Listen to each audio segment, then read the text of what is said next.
વલસાડ શહેરમાં કૈલાસ રોડ ઉપર નિર્માણાધીન બ્રિજના કામ દરમિયાન શુક્રવારે સવારે મોટી દુર્ઘટના સર્જાઈ હતી।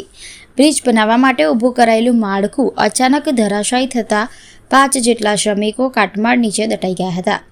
ઘટનાની જાણ થતાં જ ફાયર વિભાગ અને પોલીસ તાત્કાલિક ઘટના સ્થળે પહોંચી ગઈ હતી અને રાહત કામગીરી શરૂ કરી હતી।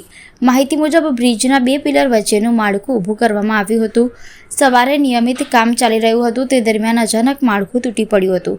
આ અકસ્માતમાં 5 શ્રમિકોને કાટમાળ નીચેથી બહાર કાઢી હોસ્પિટલમાં સારવાર માટે ખસેડવામાં આવ્યા હતા। હજી બ્રિજ નિર્માણની કામગીરી પૂર્ણ પણ ન થઈ હોય ત્યારે જ તેનો માળખો ધરાશાયી થવાની ઘટના ગુણવત્તા અંગે ગંભીર સવાલો ઊભા કરે છે। સ્થાનિક સ્તરે નિષ્પક્ષ તપાસ કરી જવાબદારોએ કઈ રીતે કામ કર્યું હતું અને ક્યાં બેદરકારી થઈ તે અંગે કાર્યવાહી કરવાની તેમજ દોષિતો સામે પગલાં અંગે માંગ ઉઠી છે।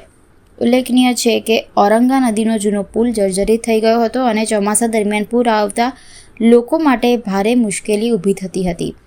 આ પરિસ્થિતિને ધ્યાનમાં રાખીને સરકારે નવા બ્રિજના નિર્માણને મંજૂરી આપી હતી અને તેનું કામ રોયલ ઇન્ફ્રા કંપનીને સોંપવામાં આવ્યું હતું, પરંતુ નવા પુલના નિર્માણ દરમિયાન જ માળખું ધરાશાયી થવું કામની ગુણવત્તા અંગે અનેક શંકાઓ ઊભી કરે છે। બ્રિજનું કામ ચાલતું છેલ્લો જે પિલર છે ગટર, એટલે લોખંડના ગટર વચ્ચે બેનો જે સપોર્ટ આવે એ હટી ગયો લાગે છે અમને।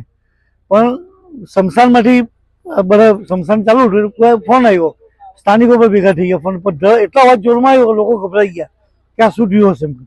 અને જે ઘટના સ્થળ પછી તરત મને જાણ હું અહીંયા આવ્યો છું ને હું આવા પેલા એમ્બ્યુલન્સમાં ચાર મજૂરો લઈ ગયા છે એવી વાત મળી છે ને એક શંકા છે કે હજુ નીચે હશે ને એની આ કામગીરી ચાલુ છે। બ્રિજ બનાવવાની કામગીરી ચાલુ હતી તે દરમિયાન જે આજે ગરબેરો છે એવું જાણવા મળ્યું કે એક કંઈક આજે એમનો સપોર્ટ હતો એ સ્લીપ થઈ જવાથી આ ઘટના ઘટી છે। 4 મજૂરોને જે ઈજાઓ થઈ છે એમને હોસ્પિટલ ખસેડવામાં આવ્યા।